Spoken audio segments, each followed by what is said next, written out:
Good morning. This is Dr. S. Prince Samuel, working as Assistant Professor in the Department of Biomedical Engineering at SNS College of Technology, Coimbatore. SNS College of Technology is the first Indian institution to implement the design thinking framework in the entire curriculum. The topic which I am going to discuss is about the cyber laws in telemedicine. What are the securities available in the telehealth platform? Because whatever kind of technology is being invented day by day, even through AI application, there are some advantages and there are some disadvantages in the practical scenario. So when we deal with the medicine, it is something which is related to the health platform. So we are dealing some things which are related with our human body, that is any kind of living organisms. So how, even though the doctor can perform the surgery through online platform, video conferencing techniques, and through some types of video calls, even through WhatsApp, some kind of discussions can be done, even through group calls, even through Zoom activities, there are some regulations to be monitored. For example, the countries like UK, USA, they follow the Health Insurance Portability and Accountability Act. The countries like Western countries, they follow General Data Protection Regulation. And whereas in India, we follow Digital Personal Data Protection. Because when we transfer some kind of data which is relevant to the medical field, there are some laws to be implemented. Let me say in another way. For example, when we take a common symptoms like fever, cold, etc., in India, we follow the tablets like Dolo, Crocin, etc. called for treating the patients. The same scenario, if we take in Europe or American-based countries, we cannot use those kind of tablets. The tablets for the treatment of fever is to be according to their law, because their tablets will be of different composition materials and our tablets will be of different composition materials. So it is our duty to protect the data, because everything is stored in a cloud.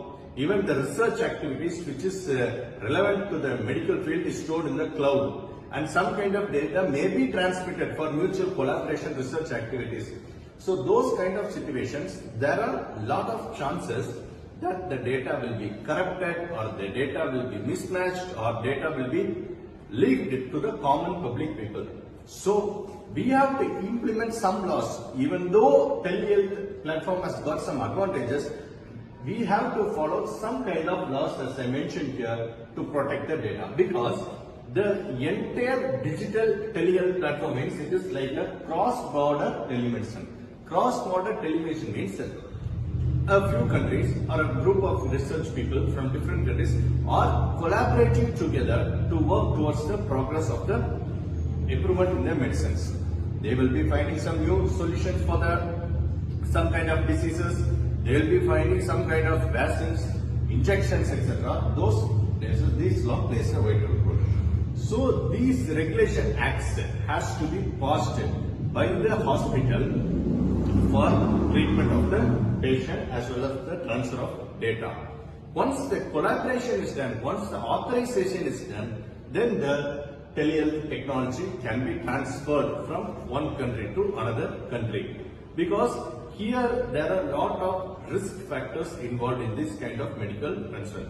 For example, if a person or a patient is traveling to an abroad country, he or she cannot take all the medicines in this luggage. Since there should be some valid prescription, this prescription should be authorized by the government of India, then only this prescription can be sent to the another US-based countries.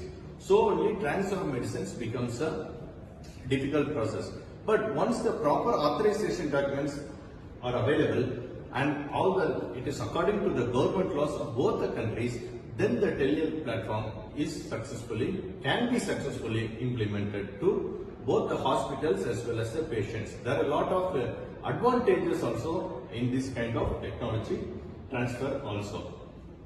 So if everything is done with proper response from both the doctors, hospitals as well as the government, this cyber law plays a very vital role. The definitions, the acts, everything. Because if any wrong treatment or wrong tablet is being sent to another country without working on the type of climate there, type of people there, type of food they intake, this tablet prescribed by one doctor from one country to another country will cause a lot of dangerous substance in the human body. There will be many side reactions also. So based on the composition materials and whether it is to be aligned with the Cyber Act, then the prescription of treatment can be done easily. Thank you.